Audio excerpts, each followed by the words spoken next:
আমার বিশ্বাস আমি আজকে বিচার পাচ্ছি না, কিন্তু আমি পাবোই হতে পারে একটা মেয়ে নিজে করে খাচ্ছে, এরকম ভাবে বন্ধ করে দিলাম, জোর ব্যবস্থা করে বন্ধ করে দিলাম, ভাবে চলতে পারে না।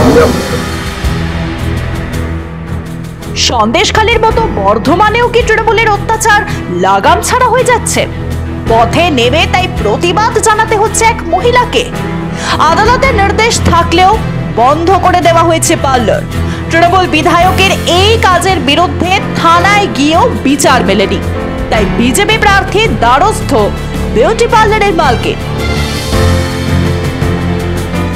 2023 সালের মে মাসে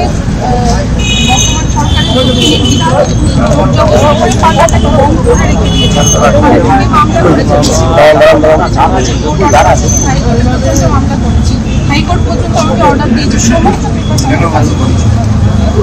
জায়গাটা আমার দরকার। না ওটা একজনের না, আমার নিজে না, ভাড়া হ্যাঁ সব আছে না। করতে কখনোই বলিনি, হ্যাঁ আপনার মানে ইলেকট্রিসিটি লাইন দেওয়া হচ্ছে, জল বন্ধ আমি এক বছর হয়ে গেল বিচার ব্যবস্থার উপরে আমার অগাধ আস্থা, নাহলে আমি হাইকোর্টে আমার বিশ্বাস আমি আজকে বিচার পাচ্ছি না, কিন্তু আমি পাবোই হতে পারে না। একটা মেয়ে নিজে করে খাচ্ছে, এরকম ভাবে বন্ধ করে দিলাম, জোর ব্যবস্থা করে বন্ধ করে দিলাম, ভাবে চলতে পারে না। শুধু মহিলার পার্লার বন্ধ করাই নয়, পূর্ব বর্ধমানের দেওয়ানদিঘির মোড়ে চায়ের দোকান বন্ধেরও হুমকি দিয়েছে তৃণমূল। মর্নিং ওয়াকের পর বিজেপি প্রার্থী চা চক্রে যোগ দিতে গেলে দেখা যায় সব চায়ের দোকান বন্ধ। দিলীপ ঘোষ বলেন, গরিব মানুষের রুজি রুটি বন্ধ করেছে শাসক দল, এর ফল ওরা পাবে।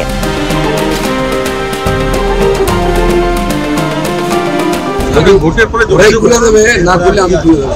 ফোর্সফুলি তো বন্ধ রাখা যায় না, বলুন।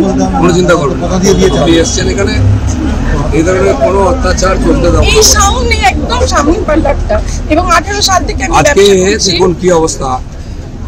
একজন মহিলা যাকে সশক্ত করার জন্য, এখানে অধিকাংশ সাংবাদিক আমাকে চেনে, অধিকাংশ জন জানে। কি নাম আপনার? বৈশালী মুখার্জি। তো তিনি একজন মহিলা নিজে দাঁড়িয়ে বিউটি পার্লার চালাতেন। প্রধানমন্ত্রী মহিলাদের জন্য এত প্রজেক্ট দিয়েছেন, তারা স্বাবলম্বী হন, বাড়ি ঘর দিচ্ছেন। এখানকার মুখ্যমন্ত্রী একজন মহিলা, তার রাজ্যে তার এমএলএ খোকন তার বৈধভাবে ভাড়া দিয়ে চালানো বিউটি পার্লার বন্ধ করে দিচ্ছে। কিসের মান্দ বৈধ ভাবে জমিদারি পেয়ে গেছেন, এগুলো যা ইচ্ছা করে লুটপাট মারকাট ঠান্ডা খুলে দিচ্ছে, এই করছে। কোর্ট রায় দেওয়ার পরেও কোনো প্রশাসন খুলছে না, প্রশাসন নপুংসক হয়ে বসে আছে। একজন এমএলএ যে একজন সমাজ বিরোধী, সে আজকে তাপিয়ে বেড়াচ্ছে, একজন মহিলার উপর অত্যাচার করছে, আর ওরা মহিলা করে বেড়াচ্ছে। কীর্তি আজাদকে বলছি, তোমার চোখ থাকলে দেখে যাও তোমার এমএলএ মহিলাদের কি ব্যবহার করছে। দিলীপ ঘোষকে শেখাতে হবে না। আর আমি বলে যাচ্ছি এখানে দাঁড়িয়ে, ভোটের পরে যদি ওরা খুলে না দেয়, দিলীপ ঘোষ এই তালা খুলে দেবে, ভেঙে দেবে হাত দিয়ে। কোনো অত্যাচার করতে দেবো না, কোনো মহিলার উপরে তো নয়। আপনি নিশ্চিন্ত থাকুন, আপনি নিশ্চিন্ত দেখে নিচ্ছেন। একটা সময় ছিল যখন সবাই মুখ বুঝে সহ্য করত শাসকের অত্যাচার, কিন্তু সন্দেশখালী সেই ছবি বদলানোর সাহস দেখিয়েছে।